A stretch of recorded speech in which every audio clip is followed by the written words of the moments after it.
మామ్నార్ నియోజకవర్గం అన్వాడ మండల్ పుల్పొన్పల్లి గ్రామ పంచాయతీలో ఇక్కడ చూసుకుంటే సర్పంచ్ అభ్యర్థిగా పుల్పొన్పల్లి నుంచి భాగ్యలక్ష్మి రేఖమయ్య గారు అయితే సర్పంచ్ అభ్యర్థిగా నామినేషన్ దాఖలు చేశారు. ఇక్కడ ఉన్నటువంటి సర్పంచ్ అభ్యర్థి తరపు నుంచి సత్యమన్న గారు, అలాగే మాజీ సర్పంచ్ సీనన్న గారు, రేఖమయ్య గారు ఉన్నారు. మొత్తం మీద విలేజ్ ఇక్కడ సర్పంచ్ అభ్యర్థిగా భాగ్యలక్ష్మిని రేఖమయ్యని గెలిపించుకున్న తర్వాత విలేజ్కి కావాల్సినటువంటి మౌలిక సౌకర్యాలైనటువంటి విద్య, ప్రాథమిక విద్య కానీ, ఇక్కడ ఉన్నటువంటి మౌలిక వసతులైనటువంటి విద్యుత్ దీపాలు కానీ, రోడ్లు కానీ, ఇక్కడ డ్రైనేజ్ కానీ, పారిశుద్ధ్యం కానీ ఎట్లాంటి కార్యక్రమాలు చేయబోతున్నారు, ఊరిని డెవలప్మెంట్ చేయడానికి ఏమైనా వినూత్నంగా ఆలోచిస్తున్నారా, ప్రజలకు ఉపయోగపడేటట్లు కానీ, ఇక్కడ యూత్కు ఉపయోగపడేటట్లు కానీ, ఇక్కడ వృద్ధులకు, ముసలివారి కానీ, ఇక్కడ ఉన్నటువంటి చదువుకునే పిల్లలకు కానీ ఎలాంటి కార్యక్రమాలు చేయబోతున్నారు. ఎందుకంటే సర్పంచ్ అభ్యర్థి అంటేనే ఒక ఊరికి ప్రథమ పౌరుడు, ఒక రాష్ట్రానికి రాష్ట్రపతి ఎలాగానో ఒక ఊరికి కూడా గ్రామ సర్పంచ్ అనేది ఒక ప్రథమ పౌరుడు. ఊరికి ఏ సమస్య కూడా సర్పంచే బాధ్యత చూసుకోవాలి. ఎందుకంటే ఇక్కడ ఉన్నటువంటి సౌకర్యాలు కల్పించడం లోపల ఎలాంటి సౌకర్యాలు కల్పిస్తున్నారు, అధికారుల నుంచి ఎలాంటి నిధులు తీసుకొచ్చి ఇక్కడ గ్రామాన్ని రూపురేఖలుగా తీర్చిదిద్ది ఆదర్శ గ్రామంగా తయారు చేయడానికి ఎలాంటి కార్యక్రమాలు చేయబోతున్నారని ఇక్కడ సీనియర్ నాయకులు ఉన్నారు. సత్యమన్న గారు, అలాగే మాజీ సర్పంచ్గా పనిచేసినటువంటి సీనన్న గారు, అలాగే రేఖమయ్య గారు ఉన్నారు. మొత్తం మీద పెద్దలు ఉన్నారు. మొత్తం మీద ఎలాంటి చర్యలు తీసుకొని ఇక్కడ గ్రామాన్ని మంచి అభివృద్ధి పథంలో నడిపించడానికి ఎలాంటి కార్యక్రమాలు చేయబోతున్నారని మనం ముఖాముఖి కార్యక్రమంలో ఈరోజు పుల్పొన్పల్లి గ్రామ పంచాయతీ నుంచి తెలుసుకోబోతున్నాం. అన్న నమస్తే అన్న. ఇప్పుడు మీరు మీ గ్రామానికి ఎలాంటి కార్యక్రమాలు చేయబోతున్నారు, ఎలాంటి కొత్తగా వినూతంగా ఏ కార్యక్రమాలు చేయబోతున్నారు? సార్, ఇక్కడ మాకు ముఖ్యంగా మా ఒక గ్రామంలో బడి, గుడి ఈ రెండు మేము ఎట్లా అంటే చాలా ఇంపార్టెంట్ అయినాయి సార్. అందుకొరకు బడిని 10th పిల్లల్ని పెంచడము, మరి అదేవిధంగా బడికి కాంపౌండ్ చేసుకోవడము, రూములు కట్టించుకోవడము, మరి అదేవిధంగా గుడి కూడా సార్, గ్రామానికి ఒక గుడి, ఆ గుడిని కూడా డెవలప్ చేస్తాడని చెప్పి మాకు నమ్మకంతోన మా రేఖమయ్య గారు ఉండాలని చెప్పి అనుకున్నాము. అదేవిధంగా రోడ్లు సార్, మాకు వర్షాకాలం వస్తే ఎంత ఇబ్బందులు అంటే చెప్పనీకి రాదు. సందుల బురదలు, ఒక వారం నీళ్ళు పోవాలంటే కూడా ఇబ్బందులు సార్. కాలువలు కూడా రేవు, ట్రైనింగ్ కాలువలు, ఆ కాలువల గురించి. ఇంకా అదేవిధంగా వీడో పింఛన్లు సార్, భర్త చనిపోయినటువంటి వీడో పింఛన్లు కూడా అందరికి అందడం లేదు, శాంక్షనే లేదు. మరి అదేవిధంగా వృద్ధత్వ పింఛన్లు కూడా చాలా మంది కూడా వెనుకబడి ఉన్నారు. అటువంటివన్నీ కూడా మాకు ఈ లోటు లేకుండా తీరుస్తాడని చెప్పి మేము ఆయనను కోరుకొని పెట్టుకున్నాము. మరి అదేవిధంగా మాకు ఎట్లా అంటే మహబూబ్నగర్ కన్నా మమదాబాద్ చాలా ఇంపార్టెంట్ సార్. మమదాబాద్కు ప్రతి ఒక్క సూది కూడా ఒక మొల కూడా కావాలంటే కూడా మమదాబాద్కి పోతాం. మాకు ఇంతకుముందు కూడా రేఖమయ్య రోడ్ వేసిండు, అక్కడ తెప్పించి పైనుంటి ఏ విధంగా చెప్పి ఆలోచన చేసిండో అది స్టార్ట్ చేస్తామే రేఖమయ్య చేసిండు. ఆ రేఖమయ్య చేసిన రోడ్ అంతకే పెండింగ్ ఉంది కనుక సగానికి అయింది. దాని పూరముట్ట మమదాబాద్ గారికి ముట్టియాలని చెప్పి కూడా మేము మాట వేసుకున్నాము. మరి అదేవిధంగా కాలువలు కూడా ఇబ్బంది ఉండే కనుక ట్రైనింగ్ కాలువలు కూడా చేయమంటని మాట వేసుకున్నాము. ఆ ఒక్క మనకు ఈ ఒక గ్రామాన్ని ఎక్కడ తిరిగినా కూడా అరికాలకు మూలనాటకుండా చేస్తారని మాకు హామీ ఇచ్చిండు. మరి అదేవిధంగా వృద్ధత్వ పింఛన్లు కానీ, చదువు బడి గురించి పిల్లల స్ట్రెంత్ పెంచడం కానీ, వాళ్ళకు తల్లిదండ్రులు వచ్చినటువంటి వాళ్లకు తల్లి కానీ తండ్రి కానీ లేకుండా ఉన్నటువంటి పిల్లలకు చదువు గురించి కూడా పుస్తకాలు కానీ, పెన్నులు కానీ, కాపీలు కానీ, బ్యాగులు కానీ, డ్రెస్సులు కానీ ఇప్పిస్తానని మాట ఇచ్చిండు. అదేవిధంగా అన్నిటికీ నమ్మకం ఉన్నది మాకు కనుక ఆయన కావాలని ఎన్నుకున్నాం, కావాలని కోరుకుంటున్నాం అందరం కూడా.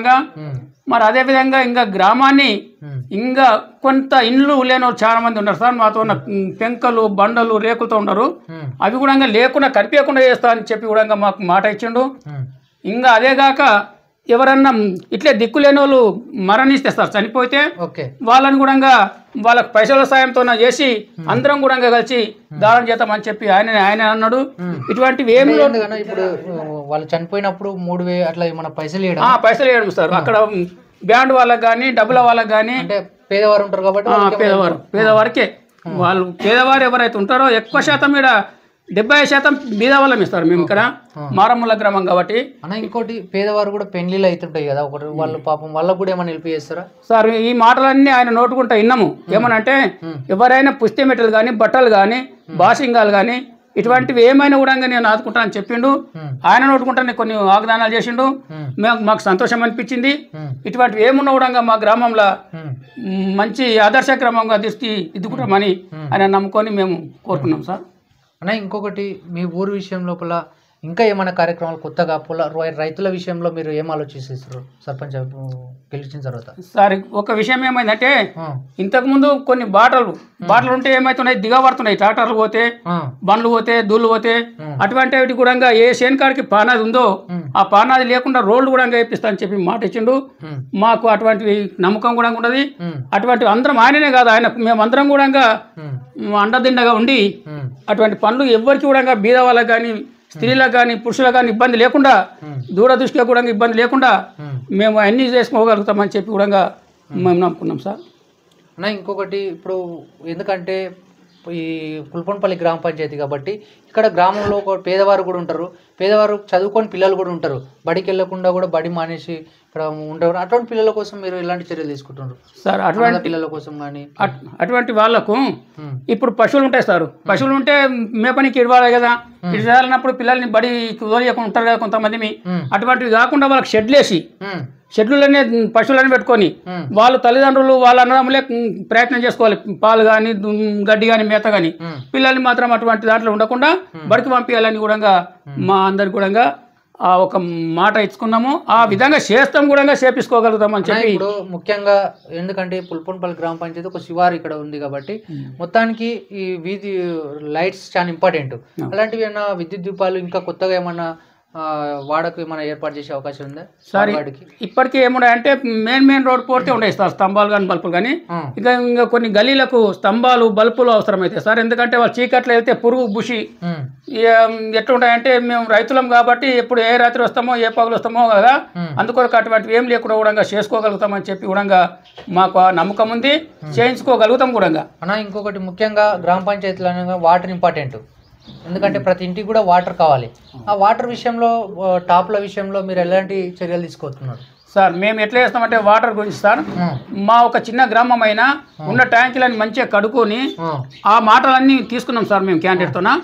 ఆ ట్యాంకులు వారం 10 రోజులకు 15 రోజులకు ఒక పారి కడుక్కుంటూ అక్కడ పౌడరు, సున్నము ప్రభుత్వం ద్వారా వేసుకుంటూ ప్రతి ఒక్క సందు లేకుండా ఇంటింటికి కూడా నీళ్లు ఆడవిల్లలు బిందె తీసుకొని బయటికి వెళ్ళకుండా నల్లదారిగా ప్రయత్నం చేసుకుంటామని చెప్పి కూడా మాట ఇచ్చిండు.